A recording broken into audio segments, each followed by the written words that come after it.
کہ وہ جھوپڑی کے سائے میں بیٹھے. تو بوڑھی ماں کی فکر نہ کر, دین اسلام کی فکر کر. بیٹے کو بھیج دیا اور بیٹا شہید ہو گیا تھا. عبداللہ بن زبیر قتل ہو گئے تھے. آپ کو ایسا لگ رہا ہوگا کربلا کے واقعات میں بیچ میں کہاں سے آئے.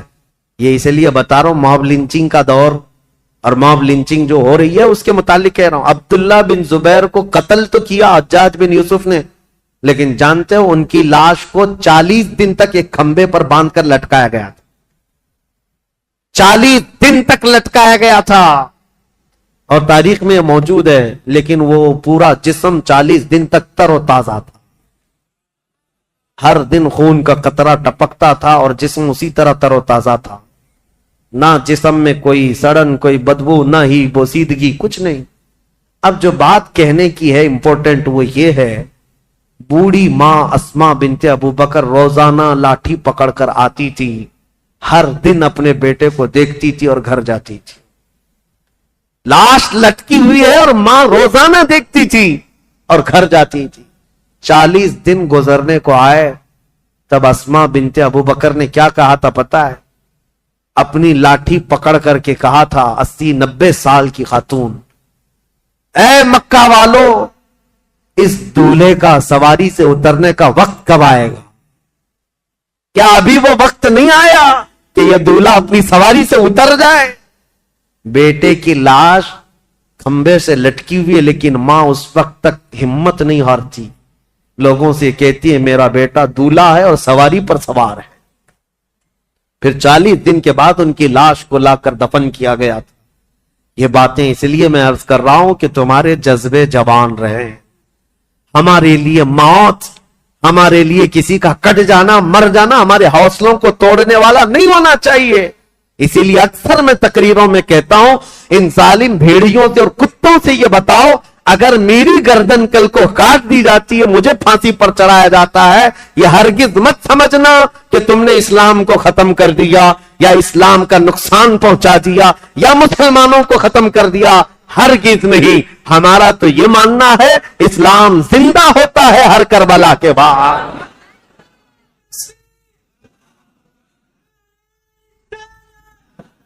اسلام زندہ ہوتا ہے ہر کربلا کے بعد. حضرت امام مسلم بن عقیل کی لاش کو لٹکا کر کوفہ والوں نے یہ موب لنچنگ ہی تو کیا تھا. تو کیا اس وقت اسلام ختم ہو گیا؟ سب ڈر کر کے, سہم کر کے سب چیزیں چھوڑ دیے؟ نہیں میرے عزیزو, اسلام پھلتا رہا, پھولتا رہا. اسی لیے یہ کچھ دیر کی خاموشی ہے, پھر شور آئے. آج کتوں کا وقت ہے, کل ہمارا دور ہے انشاءاللہ العزیز. امام مسلم بن عقیل کی شہادت کے بعد جو ہولناک مناظر پیش آئے کوفہ کی سرزمین پر, وہ بیان سے باہر ہیں میرے عزیزو. اب میں رلانے کے لیے بیان نہیں کرتا, لیکن غم ہمارا قدرتی ہے, غم ہمارا فطرتی ہے, آ جاتا ہے. میں تو بیان اس لیے کرتا ہوں کہ ہمارے بچے جوان رہیں اور بوڑھے بھی جوان رہیں. کربلا کی داستان سن کر ڈر کر کے, سہم کر کے, حالات سے سمجھوتا کرنے والی باتیں نہ کرے, بلکہ ہمیشہ ایک بات یاد رکھے, تلوے چاٹنے والوں کی تاریخ نہیں لکھی جاتی, باطل سے ٹکرانے والوں کی تاریخ لکھی جاتی. یہ کوئی کمال کی بات نہیں. آج جو حکومت میں ہے اس کے تلوے چاٹیں, اس کی جوتیاں اٹھائیں. یہ چڑھتے سورج کو پوجا کرنے والے لوگ ہر زمانے میں آتے رہیں گے, ان کا نام و نشان نہیں ہوتا. دیکھیں زمانے بدلتے گئے, بدلتے گئے. بہت سارے بادشاہ آئے یا بڑے بڑے لیڈر آئے, لیکن تاریخ میں جو حسین کا مقام ہے وہ کسی کا مقام نہیں, کیونکہ ٹکر بھی ایسے لیا تھا کہ تاریخ رقم کر دیا. اسی لیے شاعر نے کہا ہے, رب کی توحید کلمہ نبی کا ولائے مرتضی, سب کو بچانے نکلا ہے قافلہ حسین کا. کلمہ نبی کا, رب کی توحید اور ولائے مرتضی, سب کو بچانے نکلا ہے قافلہ حسین کا. عزیزان گرامی اوقات, امام مسلم بن عقیل کی شہادت کے بعد ابن زیاد کی سختی اور زیادہ بڑھ گئی. یہ وہ حرام الطہر شخص تھا جس کے متعلق صحابہ بھی کہتے تھے کہ ابن دجانہ, اس کو ابن مرجانہ کہا جاتا تھا, ایک ایسی عورت کا بیٹا جس کو زانیہ کہا جاتا. اس کے اندر کہاں سے اچھائیاں آتی, کہاں سے نرم دلی آتی, کہاں سے رحم آتا. پھر ہوا یہ کہ ابن زیاد کو یہ خبر دی گئی, جب مسلم آئے تھے تو ان کے ساتھ 2 بیٹے بھی آئے تھے. کہیں ایسا نہ ہو کہ ان کے بچوں کی محبت پھر لوگوں میں جاگ جائے اور پھر اہل بیت کی طرف چل پڑے. میں نہیں کہتا مسلمانوں، جب ظالم اپنی طاقت کے بل بوتے سب پر ظلم کرتا ہے، اس کے باوجود بھی اہل حق کے بچوں سے بھی اسے گھبراہٹ ہوتی ہے، خوف ہوتا ہے، ڈرنے لگتا ہے. آپ کو پتا ہے وہ پاکھنڈی خنزیر کا بچہ جو حضور کی شان میں گستاخی کرتا تھا، غازی آباد میں ڈاسنا میں بیٹھ کر ایک مرتبہ اس کے مندر میں 8 سال کا بچہ کہیں پانی پینے کے لیے چلا گیا. دوسرے دن پورے نیوز والوں کو بلا لیا، پولیس میں خبر کر دیا آتنکوادی آ گیا تھا میرے گھر، کوئی ٹیررسٹ آ گیا تھا. 8 سال کا بچہ پانی پینے کے لیے بھولے بھٹکے چلا گیا، لیکن نام تھا مسلمان. تو ہم یہ کہتے ہیں میرے عزیزو، یہ جو ڈراؤنا خواب ہے، تمہارے پاس ساری طاقت، ساری قوت، سارا عہدہ، سارا ڈپارٹمنٹ، سب کچھ ہے، لیکن پھر بھی دیکھو اہل حق کا 8 سالہ بچہ بھی تمہیں بم لگتا ہے. کیوں؟ الحمدللہ ہم حق کے ساتھ جیتے ہیں، تنہا پورے ملک میں گھوم رہے، ہمیں کسی بات کا خوف نہیں. ہم تو اپنی چادر لیے گھومتے ہیں یا امامہ پہن کر، جس دن موت آئے گی اسی کو کفن بنائیں گے اور سو جائیں گے. لیکن انہیں ڈر ہے، 12 باڈی گارڈ لے کر کے بھی باہر نہیں آ سکتے. ان کو پتا ہے ان کی دم پر کوئی بھی پیر رکھنے والا مسلمان بچہ باہر آ سکتا ہے، اور بار بار یہ ساری باتیں کرتے رہتے ہیں. اس لیے میرے عزیزوں، 1000 طاقتیں جمع ہو جائیں، اہل حق کی استقامت کا مقابلہ نہیں ہو سکتا. امام مسلم بن عقیل کے 2 بچوں کو کیا معاملہ تھا، ان کی عمر کتنی تھی؟ تاریخ میں یہ ہے 8 سال یا 11 سال کی عمر کے بچے تھے. اتنے بچے کس کو نقصان پہنچا سکتے تھے، لیکن ڈر تھا. ابن زیاد نے کہا وہ دونوں بچوں کو بھی پکڑ لاؤ جہاں کہیں ہیں تو مسلم بن عقیل کے بچوں سے بھی نفرت یا بچوں سے بھی ڈر. اب ظالم کوفی ادھر ادھر ڈھونڈنے نکلے. ان بچوں کے ساتھ جو ہوا تھا وہ دردناک ہے، تاریخ میں اور روایات میں موجود ہے. یہ دونوں بچے محمد اور ابراہیم، کوفہ والے تو انہیں پناہ دینے سے منع کر رہے تھے. ایک مرتبہ ایسا ہوا کہ ایک مسلم بن عقیل رضی اللہ تعالیٰ عنہ نے جانے سے پہلے اپنے ایک جان پہچان شخص اور ان کی محبت کرنے والے تھے قاضی شریح، ان کے حوالے کر دیا تھا. کہا کہ ان کو آپ مدینہ طیبہ رخصت کر دینا. قاضی شریح ہے یا کوئی دوسرا نام ہے. امام مسلم بن عقیل نے جن کے لیے وصیت کی تھی، ان صاحب نے کیا کیا، کہا ان بچوں کو رات کے وقت سجایا سنوارا اور کہا دیکھو بیٹا، ایک قافلہ آج مدینے کی طرف جا رہا ہے، تم اس قافلے میں شامل ہو جاؤ. تم اپنے گھرانے پہنچ جاؤ گے، تمہارا خاندان مدینے میں ہے، تمہارے باپ تو شہید ہو گئے، تمہارے باپ تو قتل ہو گئے، کوفہ اجنبی ہے، یہاں کس کے گھر رہو گے. بچے سہمے ہوئے، ڈرے ہوئے، باپ کی آغوش تربیت میں ناز و نیام سے آئے ہوئے مان لیا اور کہا ٹھیک ہے.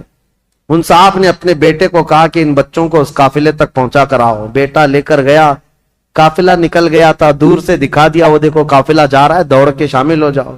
چھوٹے بچے تھے، دوڑتے رہے اس قافلے کو پکڑنے کے لیے اور قافلہ چلتا رہا، دھول لٹتی رہی. کبھی ایک بچہ گر جاتا، دوسرا اٹھاتا، دوسرا گرتا، یہ اٹھاتا، پاؤں میں کانٹے چبھتے رہے. یہ بچے گرتے پڑتے رہ گئے. رات گزر گئی، قافلے کو نہ ملنا تھا نہ ملا، اور ڈرتے سہمتے یہ قافلے کے چکر میں گھومتے رہ گئے اور جہاں سے نکلے تھے وہیں آ کر پہنچ گئے. کوفہ کی سرحدی تھی، ڈرے سہمے ہوئے تھے. تو ان دونوں بچوں کو ایک شخص نے دیکھ لیا اور پکڑ کر گرفتار کر کے عبید اللہ بن زیاد کے پاس حاضر کر دیا. عبید اللہ بن زیاد نے کہا ان بچوں کو جیل میں ڈال دو. ابھی ان کا قصہ بعد میں دیکھا جائے. جیل میں ڈال دیا گیا اور ڈالنے کے بعد ابن زیاد کی طرف سے نگرانی کا حکم تھا، لیکن جیل کے جو داروغہ تھے مشکور نامی، وہ اہل بیت سے محبت کرنے والے، انہوں نے رات کے وقت جیل کا دروازہ کھولا اور بچوں کو آزاد کیا اور کہا ان کو بھیج دیتا ہوں. ان بچوں کو انہوں نے آزاد کر دیا اور پھر بھیج دیا کوفہ سے باہر. یہ بچے کوفہ سے باہر نکلے اور دریائے فرات کے کنارے ایک درخت کے نیچے تھکے ہارے سو رہے تھے. ایک خاتون پانی بھرنے کے لیے آئی، انہوں نے دیکھا